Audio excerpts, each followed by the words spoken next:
आगरा के सिकंदरा क्षेत्र में रुनकता के पास मांगरोल गुजर का जंगल लगभग 6 किलोमीटर के दायरे में फैला हुआ है, क्योंकि ये यमुना के किनारे पर है और अक्सर यहाँ जंगली जानवर घूमते रहते हैं। और इस सन्नाटे में, रात के अंधेरे में, सर्द रात में जंगली जानवरों के खतरे के बीच कांटेदार झाड़ियों में घायल अवस्था में पड़ी 14 वर्षीय नीलम को जब हल्का सा होश आया, उस समय चारों तरफ घना अंधेरा छाया हुआ था। नीलम दर्द से कराह रही थी।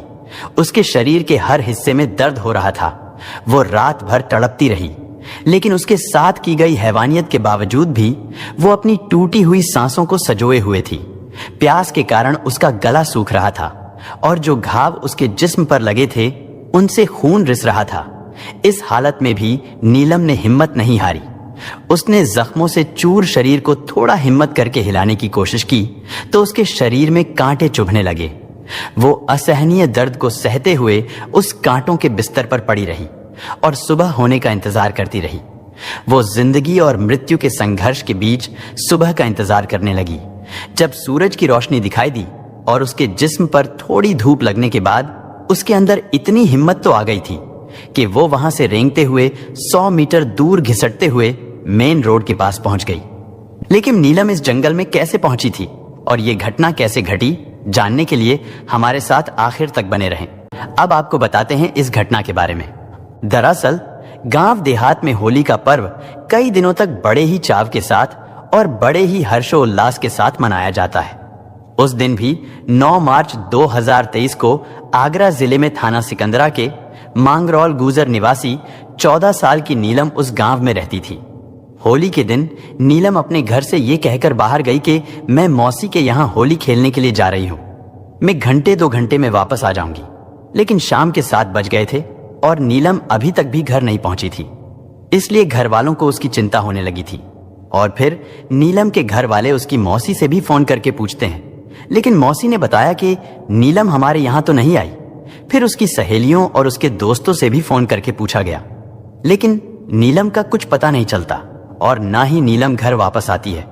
पूरी रात घर वाले गांव वालों के साथ मिलकर नीलम को तलाश करते रहते हैं, लेकिन वो नाकाम रहे। नीलम का रात भर भी कुछ पता न चल सका और फिर 10 मार्च की सुबह 8 बजे के आसपास गांव का ही रहने वाला एक सिक्योरिटी गार्ड जयप्रकाश ड्यूटी खत्म करके अपने घर जा रहा था और उसके घर जाने का रास्ता मांगरोल के जंगल से ही होकर निकलता था। जब सिक्योरिटी गार्ड रास्ते में जाते हुए नीलम को दिखाई पड़ता है तो नीलम उस गार्ड को हाथ के इशारे से अपने पास बुलाती है। लेकिन जब सिक्योरिटी गार्ड उसके पास पहुंचता है तो नीलम को देखकर उस गार्ड का कलेजा मुंह को आ गया, क्योंकि नीलम ऐसी हालत में थी कि उसके कपड़े भी फटे हुए थे और उसके जिस्म के जख्मों से खून रिस रहा था। तो उस गार्ड ने अपना गमछा उतारकर नीलम के ऊपर डाल दिया। जयप्रकाश ने कई बार उससे पूछने की कोशिश की कि बेटी तुम कौन हो और तुम्हारी ये हालत किसने की है, लेकिन लड़की सही ढंग से अपना नाम भी नहीं बता पा रही थी। और जब कई बार जयप्रकाश ने उसको बेटी बेटी कहा और उससे बार बार पूछा कि तुम कहाँ की रहने वाली हो और तुम्हारा क्या नाम है, तो आखिर नीलम ने हिम्मत जुटाकर अपना नाम बताया और अपने गांव का नाम भी बताया। उसके बाद उसने कहा कि मेरे भाई को फोन कर दो, और उसने जयप्रकाश को एक फोन नंबर बताया और उसके बाद में नीलम बेहोश हो जाती है। नीलम के बेहोश होने से जयप्रकाश बहुत परेशान हो जाता है और फिर जयप्रकाश ने नीलम के बताए गए नंबर पर फोन किया और सारी घटना के बारे में नीलम के घर वालों को बताया और जगह भी बताई कि तुम्हारी बेटी यहाँ बेहोशी की हालत में पड़ी हुई है। जैसे ही घर वाले ये खबर सुनते हैं तो उनके तो पैरों के नीचे से जमीन ही खिसक जाती है, क्योंकि जिस बेटी को उन्होंने बड़े नाजों से पाला था, आज वो बेटी सड़क के किनारे पड़ी हुई जिंदगी और मौत के बीच जूझ रही थी। वो सड़क पर पड़ी हुई तड़प रही थी। अब घटनास्थल पर कई लोग इकट्ठे हो गए थे और फिर उन्होंने फोन करके पुलिस को सूचना दी और कुछ ही समय में नीलम के घर वाले और पुलिस घटनास्थल पर पहुंच जाती है। नीलम का दुपट्टा भी झाड़ियों में पड़ा हुआ था और उसकी चप्पलें भी कुछ ही दूरी पर पड़ी थी। उसके अंदरूनी कपड़े भी वहीं झाड़ियों में पड़े हुए थे। नीलम की आंख, नाक और मुंह से खून बह रहा था। उसके बाद जब वो होश में आती है तो फिर उसको उल्टी होने लगती है। फिर पुलिस और उसके घर वाले सबसे पहले उसको हॉस्पिटल में एडमिट कराते हैं ताकि पहले नीलम की जान बचाई जा सके, क्योंकि जब तक इसकी जान नहीं बचेगी और नीलम होश में नहीं आएगी तो ये कैसे पता चलेगा कि इसको किसने मारा है? घटना स्थल पर फॉरेंसिक टीम को भी बुला लिया गया था। बहरहाल पुलिस ये अनुमान लगा रही थी कि कल नीलम होली खेलने के लिए घर से निकली होगी और रास्ते में ही किसी ने उसको किडनैप करके जंगल में ले गया होगा और वहां पर इसके साथ ये दरिंदगी की गई होगी। पुलिस अपने अनुमान तो लगा रही थी, लेकिन सच्चाई का पता तो नीलम के होश में आने के बाद ही चल सकता था। और उधर आरोपी इस वारदात को अंजाम देने के बाद नीलम को मरा हुआ समझकर झाड़ियों में डालकर फरार हो गए थे, लेकिन उसकी सांसें चल रही थी। वो रात भर जंगल में पड़ी रही और नीलम के पिता ने थाने में इस घटना की रिपोर्ट दर्ज कराई। तब तक नीलम को भी होश आ गया था। पुलिस उससे बात करती है क्योंकि पुलिस उसके बयान के आधार पर ही जांच को आगे बढ़ाना चाहती थी, लेकिन नीलम का गला सूजा हुआ था, इसलिए वो ढंग से बोल नहीं पा रही थी। फिर भी किसी तरह हिम्मत जुटाकर उसने बताया कि कल दोपहर को वो अपनी मौसी के यहाँ जा रही थी और जब वो मौसी के यहाँ जाने के लिए घर से निकली तो रास्ते में एक बाइक सवार लड़का मिलता है। वो कहता है कि कहाँ जा रही हो? मैंने कहा कि मैं मौसी के यहाँ जा रही हूँ। तो बाइक सवार कहता है कि मैं भी उधर ही जा रहा हूँ, तुम बाइक पर बैठ जाओ, मैं तुम्हें तुम्हारी मौसी के घर छोड़ दूंगा। नीलम उसकी बाइक पर बैठ जाती है, लेकिन वो बाइक सवार लड़का नीलम को लेकर जंगल की ओर निकल जाता है और जंगल में जाकर नीलम से कहता है कि मुझे टॉयलेट के लिए जाना है और उसके बाद यहाँ से चलते हैं। जब तक मैं आता हूँ तब तक तुम थोड़ा पानी पी लो। और जैसे ही नीलम ने पानी पिया तो उसके बाद में उसे कुछ नहीं पता कि उसके साथ किया हुआ। नीलम ने ये जो बयान दिया था तो पुलिस को नीलम के इस बयान पर विश्वास नहीं होता है। पुलिस को यही लग रहा था कि नीलम झूठ बोल रही है, क्योंकि पहली बात तो ये थी कि नीलम एक समझदार 14 वर्षीय लड़की है और वो किसी अनजान व्यक्ति के पास में या साथ में मोटरसाइकिल पर नहीं बैठ सकती। दूसरी बात यह है कि अगर मान लिया जाए वो उस अनजान व्यक्ति की बाइक पर बैठ भी गई थी, लेकिन जब वो नीलम को उसकी मौसी के घर की ओर ले जाने के बजाय जंगल की ओर ले जा रहा था तो नीलम ने उसका विरोध क्यों नहीं किया, शोर क्यों नहीं मचाया? इसलिए पुलिस को नीलम के इस बयान से लग रहा था कि नीलम झूठ बोल रही है, लेकिन पुलिस को लगा कि शायद वो बेहोशी की हालत में ऐसा कह रही है। नीलम की मां ने रोते हुए कहा कि उसकी बेटी के साथ जिसने भी यह दरिंदगी की है उसे फांसी की सजा होनी चाहिए। उसकी बेटी गांव में ही होली खेलने निकली थी और गांव में से ही उसका अपहरण कर लिया गया। नीलम की मां ने कहा कि यह बात तो बेटी के पूरी तरह होश में आने के बाद ही पता चलेगी कि वो कितने लोग थे जिन्होंने उसके साथ ये दरिंदगी की है, लेकिन नीलम ने केवल इतना ही बताया था कि उसको किसी ने पानी में मिलाकर नशीला पदार्थ पिलाया और वो बेहोश हो गई। लेकिन अभी तक इस घटना की सच्चाई पूरी तरह से सामने नहीं आई थी। जब महिला पुलिस द्वारा नीलम को विश्वास में लेकर उससे पूछा गया कि बेटा, घबराने की कोई बात नहीं है, ना ही किसी से डरने की कोई बात है, तुम हमें सच सच बता दो कि तुम्हारे साथ उस दिन हुआ क्या था, तभी हम उन दरिंदों तक पहुंच पाएंगे और तभी हम उनको पकड़कर कटहरे में लाएंगे। नीलम थोड़ा हिम्मत जुटाती है और सब कुछ बताती है। उसने बताया कि घटना वाले दिन उसके दोस्त गणेश का फोन आया था। उसने उसे होली खेलने के लिए गांव के बाहर मिलने के लिए बुलाया था। उसके बाद नीलम अपनी मां को यह कहकर कि वो मौसी के घर होली खेलने जा रही है, यानी घर वालों से झूठ बोलकर वो गणेश से मिलने गांव के बाहर चली जाती है। फिर गणेश ने नीलम से कहा कि यहां तो बहुत भीड़ है, चलो हम रुनकता चलते हैं और हम वहां जाकर होली खेलेंगे। इसके बाद नीलम गणेश के साथ बाइक पर बैठ जाती है। गणेश ने रुनकता में ले जाकर उसे मिठाई खिलाई, फिर उसने बाइक उठाई और जंगल की तरफ निकल गया। और नीलम के इस बयान के आधार पर पुलिस आयुक्त डॉक्टर प्रीतिंदर सिंह ने सिकंदरा पुलिस स्टेशन से कई टीमों को गठित करके इस घटना के खुलासे की जांच के लिए लगा दिया, क्योंकि नीलम से दुष्कर्म और हत्या के प्रयास की घटना बड़ी थी।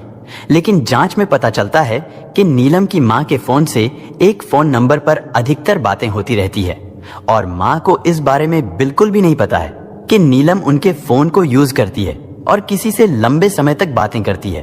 पुलिस ने बिना देर किए जब उस नंबर की सीडीआर निकलवाई तो पता चला कि वो गणेश नाम से ही रजिस्टर्ड है और इन सबूतों के आधार पर पुलिस गणेश को अरेस्ट कर लेती है। और जब उससे पूछताछ करती है तो गणेश भी हर अपराधी की तरह अपने बचाव में यही बयान देता है कि सर, मैंने नीलम के साथ कुछ नहीं किया, बल्कि नीलम मेरे पास मिलने के लिए आई थी। हम मिले थे और हमने थोड़ी देर होली खेली।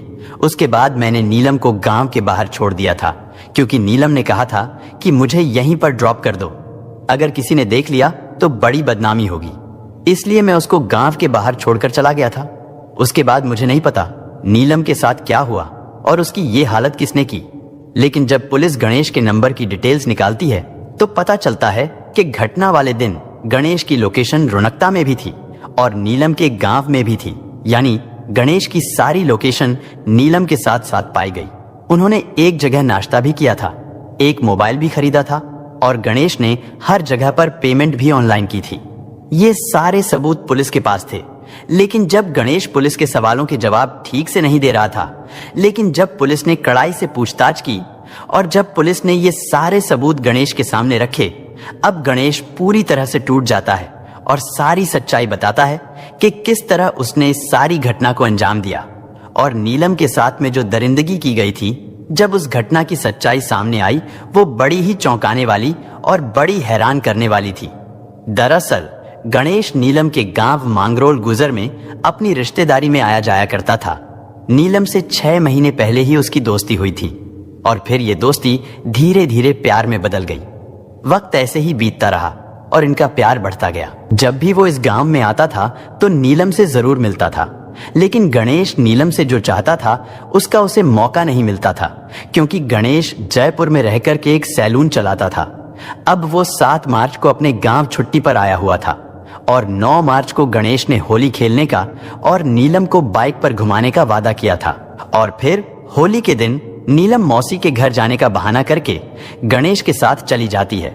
इसके बाद गणेश अपने दोस्त संतोष को भी फोन करके बुला लेता है और संतोष के आने के बाद ये दोनों वहां से दारू खरीदते हैं और नीलम को लेकर के रुणकता चले जाते हैं। रुणकता जाने के बाद ये तीनों नाश्ता करते हैं और गणेश रुणकता से ही नीलम के लिए फोन भी खरीदता है, उसकी पेमेंट भी ऑनलाइन करता है। और अब शाम हो चुकी थी और ये लोग उधर से वापस आ रहे थे, लेकिन रास्ते में जिस जगह पर जंगल लगता है वहां पर अंधेरा कुछ ज्यादा ही होता है और इन दोनों ने शराब भी पी रखी थी। इस वजह से नीलम के ऊपर इनकी नीयत खराब हो जाती है। फिर गणेश और संतोष नीलम से मनमानी करने के लिए कहते हैं तो नीलम उनको ऐसा करने से मना कर देती है कि मैं ऐसा काम कभी नहीं करूंगी। नीलम गणेश से कहती है कि शाम हो चुकी है और रात भी होने वाली है, मुझे जल्दी अपने घर पहुंचना है। लेकिन गणेश बार बार नीलम को संबंध बनाने के लिए कहता है और नीलम उसको बार बार मना करती रहती है। जब गणेश और संतोष देखते हैं कि नीलम किसी भी तरह से उनकी बात नहीं मानेगी, फिर वो दोनों नीलम को जबरदस्ती जंगल में उठाकर ले जाते हैं और फिर दोनों उसके साथ बारी बारी से रेप करते हैं। और इस दरिंदगी के बाद में उन्हें लगा कि अब नीलम अपने घर जाकर के इस सारी घटना के बारे में बताएगी और हम बुरी तरह फंस जाएंगे। इसी वजह से फिर उन्होंने फैसला किया कि अब नीलम को जिंदा छोड़ना सही नहीं है। उसके बाद उन्होंने नीलम के साथ में जो बर्बरता की, उसके साथ जो दरिंदगी की, उसे सुनकर आपको भी बहुत गुस्सा आएगा। गणेश और संतोष ने उसका रेप करने के बाद उसके दुपट्टे से उसका गला घोंट दिया और वहां पर खड़े पेड़ से उसके सर को कई बार उस पेड़ से टकराया। इसके बाद उन्होंने उसके प्राइवेट पार्ट्स में शराब की बोतल डालने की भी कोशिश की थी। यहीं पर भी उन्होंने बस नहीं किया, पास में ही पड़ी एक ईंट से उसके मुंह पर और उसके सर पर ईंट से कई वार किए। और अब भी उन्हें लग रहा था कि शायद नीलम जिंदा है तो वो अपनी संतुष्टि के लिए एक बार फिर उसका गला घोंटते हैं। उसके चेहरे पर भी उन्होंने इतने वार किए थे जिससे उसके मुंह से, नाक से और जिस्म से खून बहने लगा था। और जब उनको पूरा विश्वास हो गया कि नीलम अब मर चुकी है तो फिर उसे उठाकर कांटेदार झाड़ियों में फेंक देते हैं और वहां से भाग जाते हैं, क्योंकि अब उनको पूरा यकीन हो गया था कि नीलम अब मर चुकी है। लेकिन जब सुबह को उन्हें पता चला कि नीलम जिंदा है तो उनके पैरों के नीचे से जमीन खिसकने लगी थी और अब वो दोनों कहीं दूर भागने की तैयारी कर रहे थे। लेकिन उनके फरार होने से पहले ही पुलिस ने उन्हें अरेस्ट कर लिया था और उन दोनों के दिए गए इस पूरे बयान के आधार पर पुलिस चार्जशीट बनाती है और उनको अदालत में पेश करती है, जिसके बाद दोनों आरोपियों को जेल भेज दिया जाता है। और फिर 4 जुलाई को पॉक्सो कोर्ट के जज परमिंद्र कुमार ने इस घटना के दोषी दोनों अभियुक्तों को यानी संतोष और गणेश को नीलम और गवाहों के बयान के आधार पर आजीवन कठोर कारावास यानी उम्र कैद और 1 लाख रुपए का जुर्माना भी लगाया और इस अपराध के दोनों मुजरिमों को मात्र 4 महीनों के अंदर ही फैसला सुना दिया गया था। दोस्तों, अगर आपने अब तक चैनल को सब्सक्राइब नहीं किया है तो हमारे चैनल को सब्सक्राइब कर लीजिए। धन्यवाद।